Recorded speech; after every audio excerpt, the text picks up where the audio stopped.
Barkanmu da wannan lokaci, barka da jimirin sake kasancewa da mu a wannan tasha tamu mai albarka. A yau kuma za ku ji mu ɗauke da shahararriyar jaruman nan wadda kuka fi sani da Saratu Daso, inda ta tafka wani abu wanda ya jawo cece-kuce a wannan masana'anta ta Kannywood. Tabbas Saratu Daso ta tafka abin kunya a wannan masana'anta ta Kannywood, duba da ganin irin abubuwan da suka faru da jarumar wadda kuka fi sani da Saratu Daso ɗin a wannan shekara. Tabbas babu makawa, Saratu Daso dai fitacciyar jaruma ce kuma tsohuwa a wannan masana'anta ta Kannywood, amma irin abubuwan da take yi tabbas abubuwa ne wanda yara ma wasu ba su yi ba, sai waɗanda ba sa jin magana.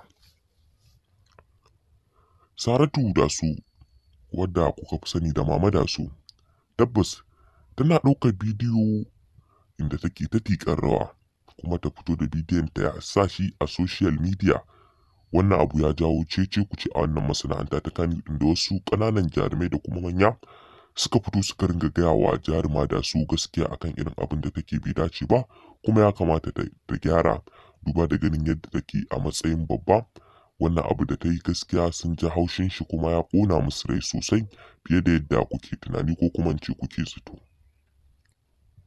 Wannan shine babban abin da ya fusata jaruman Kannywood da dama suka shiga cikin ɓacin rai da kuma fargaba da ɗimuwa, inda suka yi tunanin cewar Saratu Daso abin da take yi bai kamata ba, kuma suka faɗa mata gaskiya.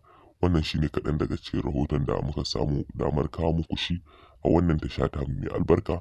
Muna roƙonka mai sauraro da ka danna mana subscribe, kana ka danna alamar ƙararrawar sanarwa, ta haka ne a duk lokacin da muka ɗauki wani sabon bidiyon ko muka ɗora shi za a sanar da ku cikin sauƙi ba tare da ɓata lokaci ba ko kuma kun je nema. Mun gode matuƙa sosai da kasancewa da mu da kuke a kowane lokaci.